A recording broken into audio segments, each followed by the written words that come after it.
In our laws, you can only borrow money for development. Yes. You're building a road here, you're building a bridge here, you're building a school here. Project development. And for you to borrow money, you must get parliamentary approval.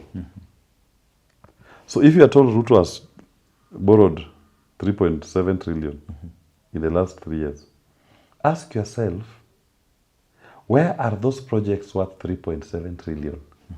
So now we are going to be outraged about 800 million for printing. 800 million for printing, when somebody has taken 100 billion in one haste, 100 billion in one haste, and kept in his private account. Tired of the same old shopping experience? Step into a smarter way to shop with Whiteson Group, Kenya's go-to online store for quality you can trust. From gadgets and homeware to everyday essentials, we deliver convenience right to your door. Fast shopping, secure payments, and top-notch customer care, all in one place. Visit whitesongroup.com today. Whiteson Group, simple, reliable, delivered.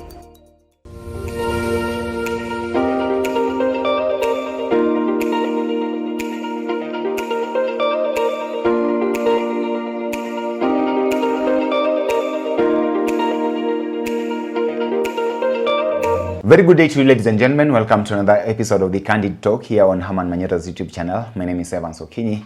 It's always my pleasure to have you on board. Of course, this fine evening I'm here with my resident guest, Wakili Willie Sotieno, all the way from Safina Party. Wakili, how are you? Fine, thank you. How is it going? Everything is fine. So far? So far, so good. It is still one term. You are singing one term?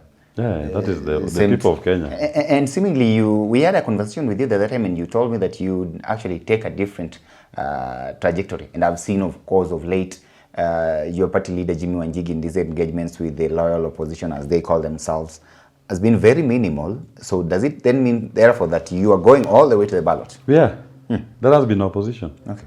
And it's the right of every other person to pursue their political path. Okay. Let's present alternatives to the people of Kenya. And it becomes about issues, not personalities. Legacy politicians are for the longest time abused our public space to advance individual interests. Okay. At least 60 years enough. Let's now start talking about the people. Let it be about the interest of the people. So if you have to form a coalition, as I told you before, if it's a coalition that is factored on how we are going to not pay odious debt, we will sign it quickly. Okay. But a coalition that pay huyu kazi, pay huyu kazi, pay huyu kazi. This one prime minister, this one president, running mate, chief cabinet, CG, CS. A coalition of individuals getting jobs. We are not joining. We are not. Okay. We are not. Oh, I'm sorry. We are not. I see. A coalition on how to reduce VAT. How to not pay odious debt. How to make sure that there's free primary education, secondary education, free healthcare in this country. That coalition agreement, we will sign it so early in the morning. Anything short of that, no need. Okay. Waste of time.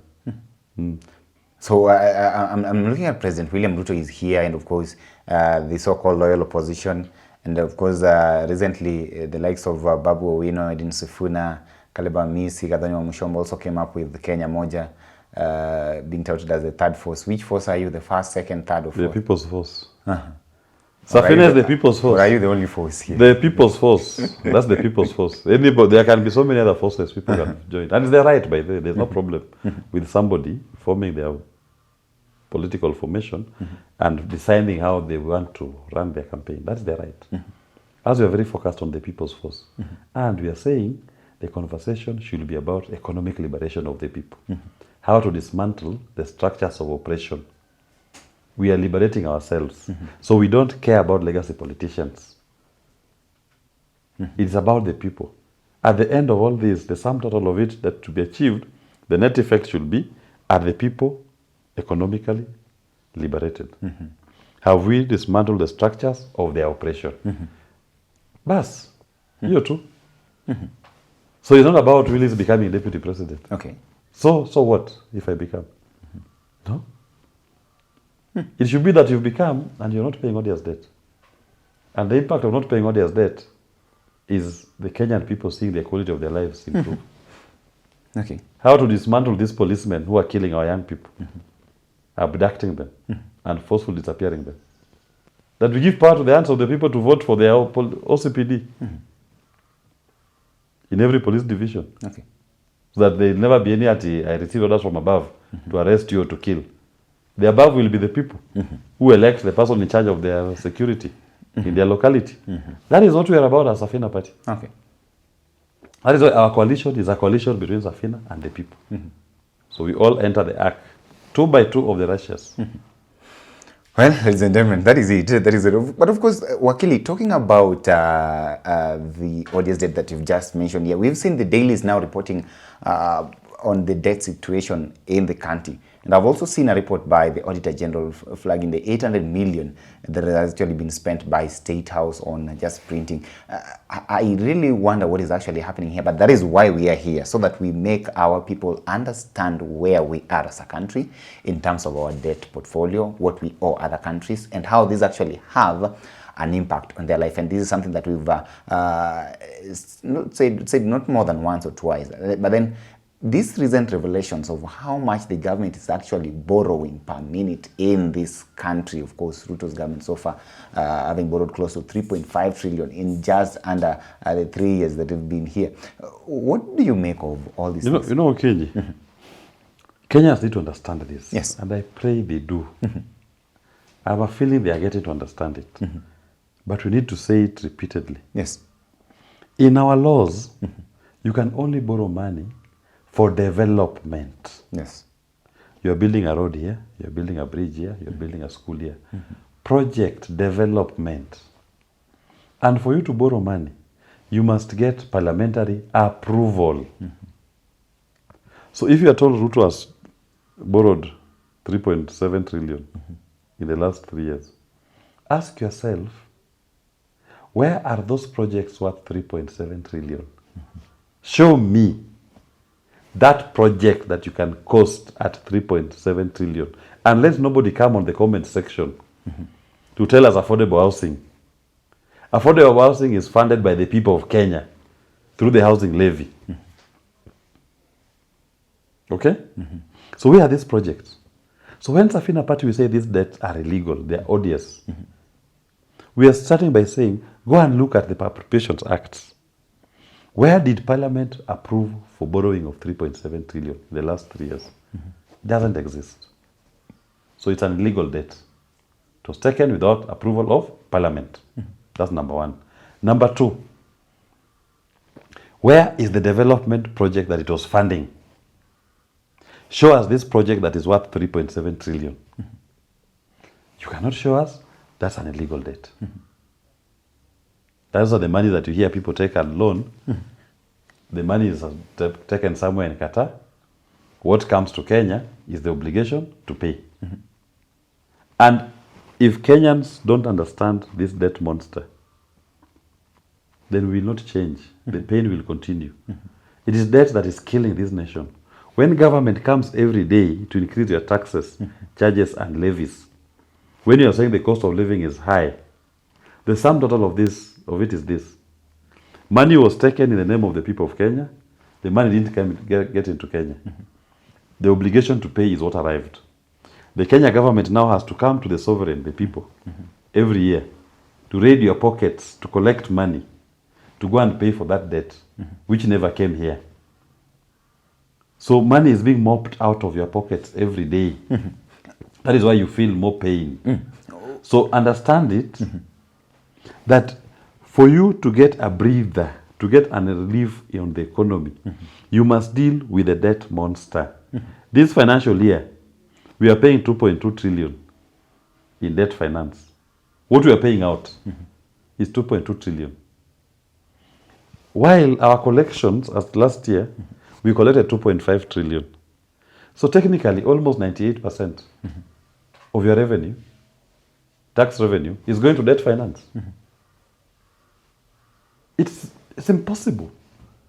Okay, so if it's impossible, and you're saying here that our laws clearly states that money should only be borrowed for development purposes, but then if you look at our budget, and you're saying here that if we pay our debt as we are supposed to be doing, then we are left with nothing to actually run the government of the day. So is that the reason as to why now the government has to borrow so that it cuts for that particular deficit, fiscal deficit that remains there? The first conversation should be, when you want to borrow, where's the parliamentary approval? Okay. And which project are you financing? If you cannot answer those two questions, then forget it. But then a number of It's Kenyans a are legal also asking, debt. how is it possible for the government to just go ahead and borrow without seeking approval from the parliament? That is the conversation we should be having. I'm equally shocked that Kenyans are not angry. That someone can actually go and borrow $1 billion US, take it to an account in Qatar. That's 100 billion Kenyan shillings. Take it to an account in Qatar. Then come to you, the Kenyan people, to ask you to increase your taxes to pay for that debt, which is lying in his private account. Why Kenyans are not angry about that, I don't know. But they will get there. Because the pain of the economy is not going away. This pain is not going away, that one I assure you.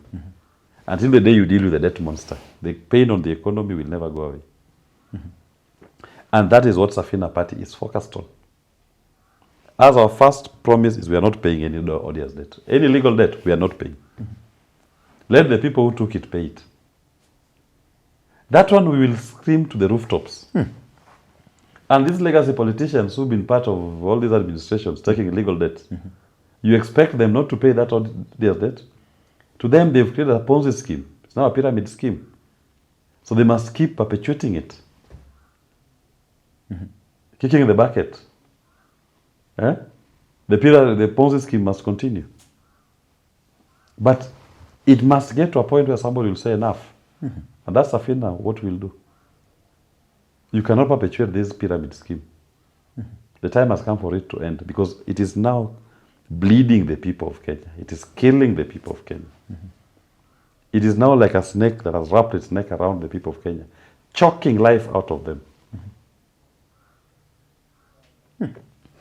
Talk to us about the recent revelations by the Auditor General, of course, after she flagged off the kind of expenditure that we are witnessing in State House.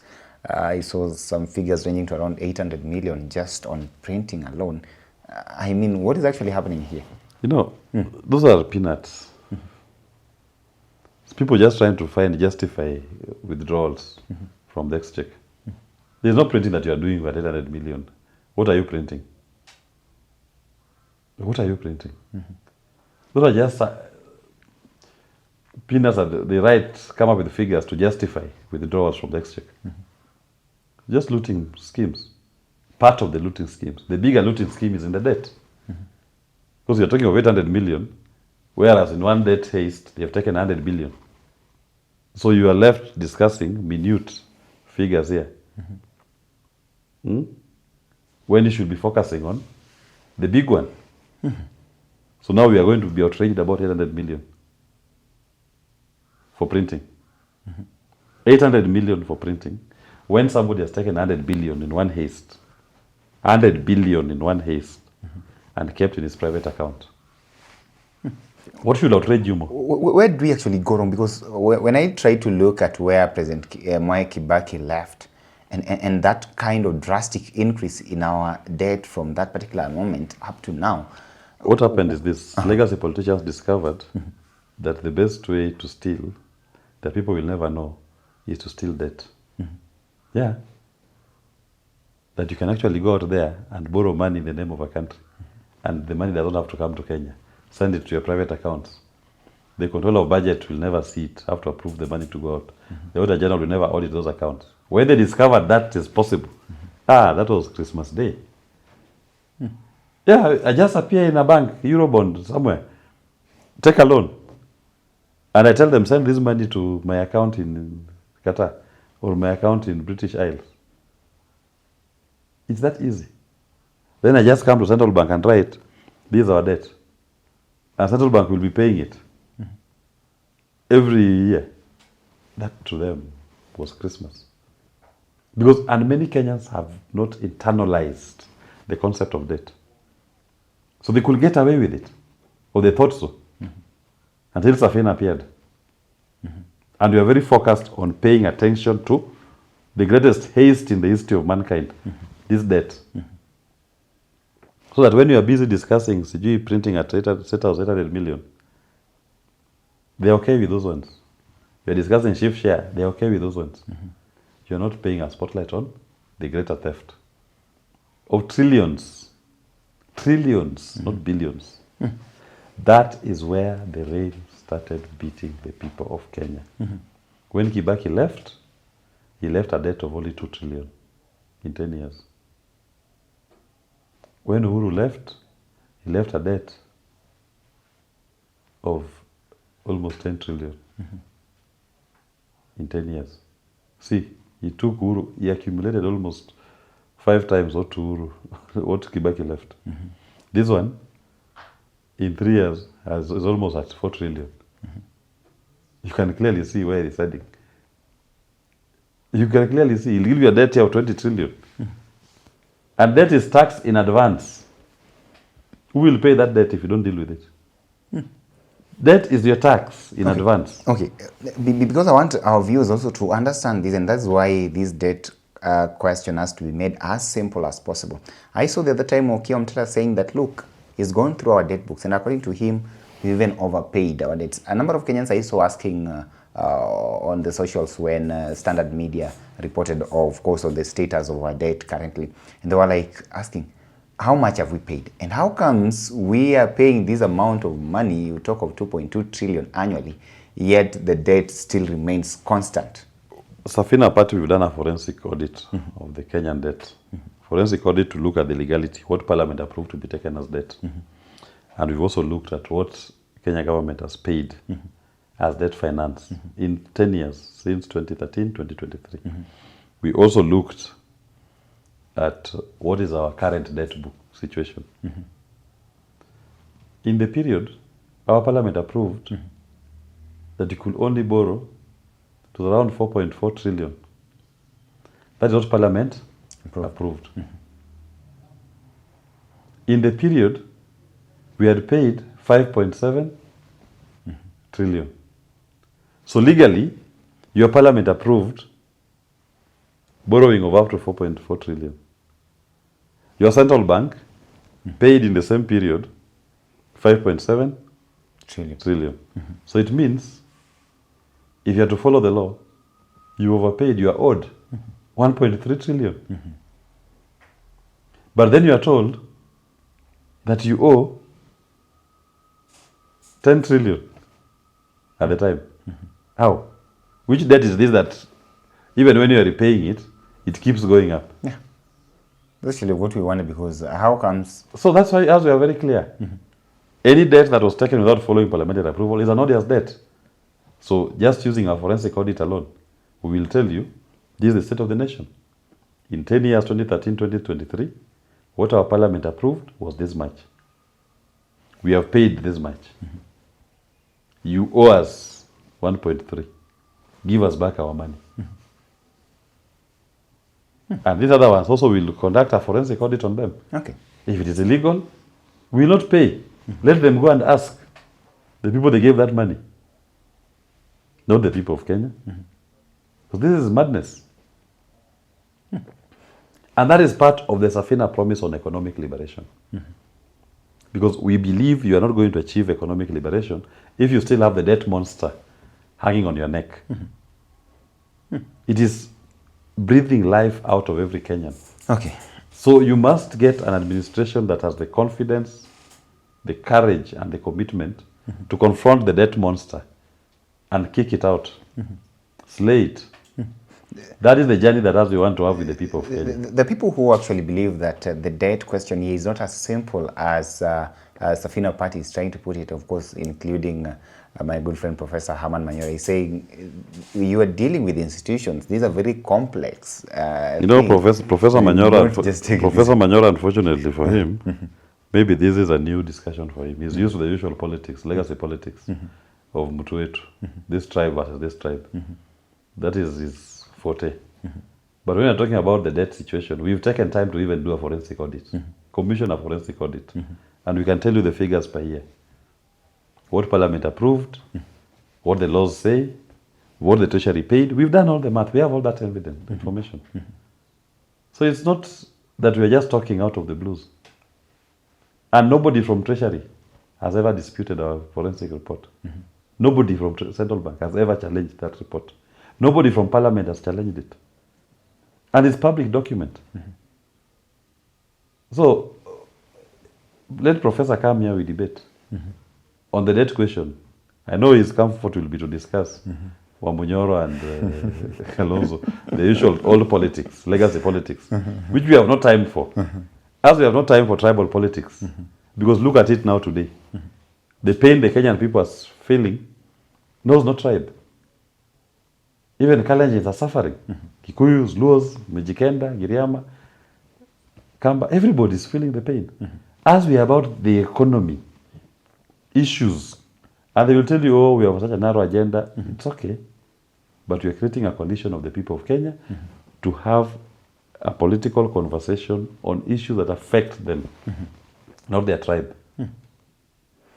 Okay. Finally, the same prof is looking at, of course, we are having this discussion at a point when we are looking forward to the next general elections. And of course, all the eyes are fixed on it because the country is teetering on the brink of collapse, at least economically, if at all these figures are anything to go by.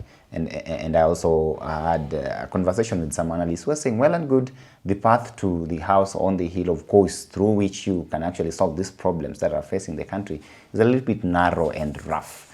And they're saying that, look, you cannot actually preach the gospel of dealing with odious debt all the way and preach your way to power in this country. What do you make of the same? You know, we are not preaching it to get to power.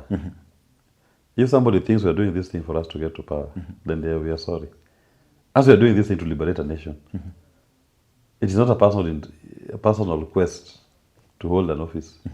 This is a quest to liberate a nation. Because we are all seeing there's pain that is being caused by this odious debt. That's the campaign. It's to liberate the people of Kenya. The campaign is not to make Jimmy Wanjigi president. The campaign is to liberate the people of Kenya. Which is a greater goal. And we are liberating ourselves from the hands of these legacy politicians. They will wish us to discuss politics or to run our politics based on what they know best. Tribe. We are not interested. And the jury is out there. As I told Prof the other day on radio, that stop your analysis of politics based on the events that happened before June 25th. That old analysis of politics is over. Analyze your politics and your engagements based on post-June 25th events. And you'll find there is no space for tribe in that analysis. So otherwise, you will still sit on this chair when Safina is in power, trying to discuss politics based on tribe. Safina party, the ark is ready, the ship is setting sail. Come to Safina, 2 by 2 of the Russians, to liberate this nation economically. The journey begins on the 18th of September. Well, wish you all the best. Ladies and gentlemen, we've been having a conversation here with the Wakili Willie Soteno regarding the report, of course, by different dailies in this country, looking at our debt situation and what it actually means for this country moving forward. Of course, this will form a very important part of the discussion as we head towards the next general elections. Weigh in and tell us what you actually think. Allow me stop for now. Thank you for being part of this family. If you want to partner with us and advertise with us, definitely you're free to do so.